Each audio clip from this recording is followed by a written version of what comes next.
momentin që isha me gocat që ishin rritur, kisha mundësinë që të dilja në punë.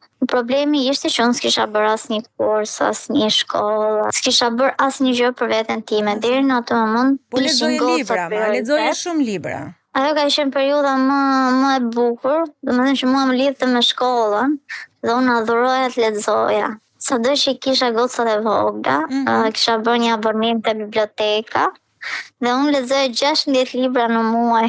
Madje edhe kur shkoja që i dorëzoja kur i mbarova këto librat. Kur lexoje ti, sepse vajzat ti ke pasur të vogla, kishe shtëpinë që duhet të kujdesesh, prindrit e partnerit në banesë, besoj edhe ndaj tyre kishe detyrime, ku e gjeti kohën për të lexuar kaq shumë?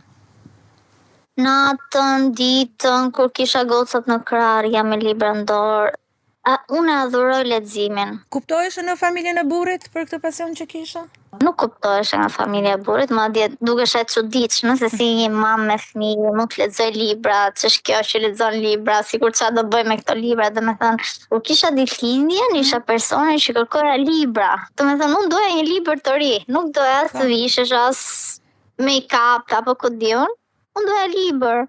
Ishte çuditshme si kërkesë kjo që unë dua libër. Më pas ke pasur një pikë shumë të fortë kthese në jetën tënde kur ti more vendimin të dalësh nga muret e shtëpisë dhe të ndërtosh diçka për veten tënde.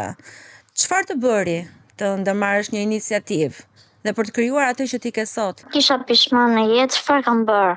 Ndoshta mund të kem pas ëndra, por nuk kam qenë e vetëdijshme, ama vjen një moment që ti thua çfarë kam bërë në jetë, dhe unë në jetë nuk kisha bërë absolutisht asnjë gjë. Në jetë isha martuar fëmijë, kisha bërë fëmijë, isha rritur bashkë me fëmijët, dhe isha në këtë fazën që këto fëmijë kishin një mamë që thjesht kujdeseshe për to, po kaq. Dhe mua nuk është se më dha mundësia që të bëja një kurs apo të kisha një krah që të ecja.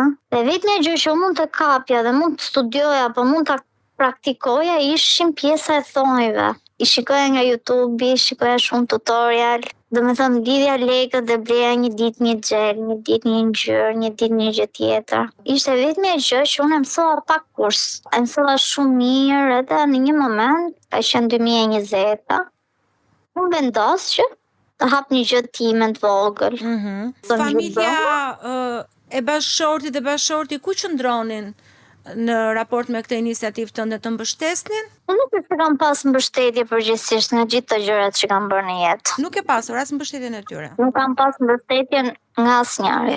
Kam qenë ndoshta njeri me guxim, me iniciativë, nuk di të ta them këtë, po e di që jam person që të dali si dali, po e marr si gjë. Pa diploma, me tutoriale, ti arritet të marrësh një profesion dhe ta ushtrosh dhe për ta përmbledhur dhe për mos të përhapur shumë në detaje, ti sot ke një biznes tëndin të konsiderueshëm, të suksesshëm dhe që ty të përmbush jo vetëm profesionalisht, por edhe financiarisht. Për mua është goxha arritje. Domethënë, këto gjërat janë bërë brenda 5 viteve.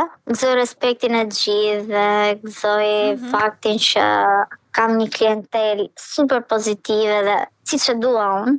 Unë adhuroj njerëzit pozitiv dhe njerëzit që janë njerëz akoma. Dhe unë kur vin në punë e ndjej veten që po vin në shtëpi, nuk e ndjej fare veten që po vin në punë. Është një gjë që e kam krijuar unë nga aja, kam vënë dorë në çdo detaj.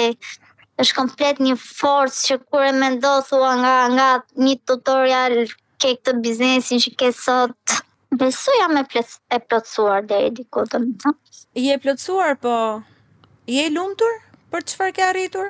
Se në fillim e nisëm bisedën që sot asgjë nuk të bën të lumtur. Kam një boshllok brenda vetes, por këtë boshllok nuk di të ta them dhe nuk di ta shpjegoj si gjë. Ndoshta unë thell brenda vetes nuk e di çfarë është lumturia.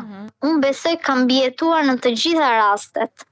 Ndoshta në shtëpinë time ka qenë rast më i dhunshëm, më me trauma, po dhe në rastin e familjes tjetër që u rrit aty. Prap ka qenë mbijetesë. Pse ka qenë mbijetesë?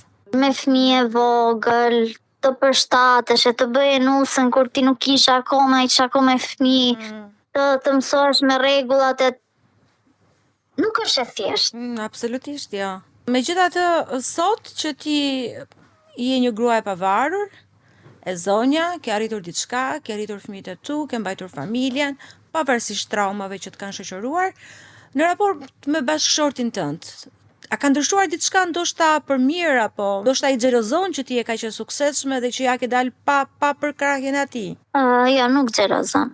Është njeriu që ndoshta s'ka dhënë për krah, po ama nuk më ka penguar kur në asnjë lloj drejtimi që ka marrë në jetë. Gjysma e të keqes. Unë e vlerësoj si gjë, jo, e vlerësoj si gjë, ndoshta s'ka pas dhe mundësi që të bëj më tepër, të paktën nuk më ka penguar. Dhe për një femër të mos pengoj mashkulli që ke në krah është ndihmë. A ka ndryshuar këndvështrimi i tij për ty si grua kur ti ishe thjesht një mama në shtëpi dhe sot që ke një aktivitet tënde?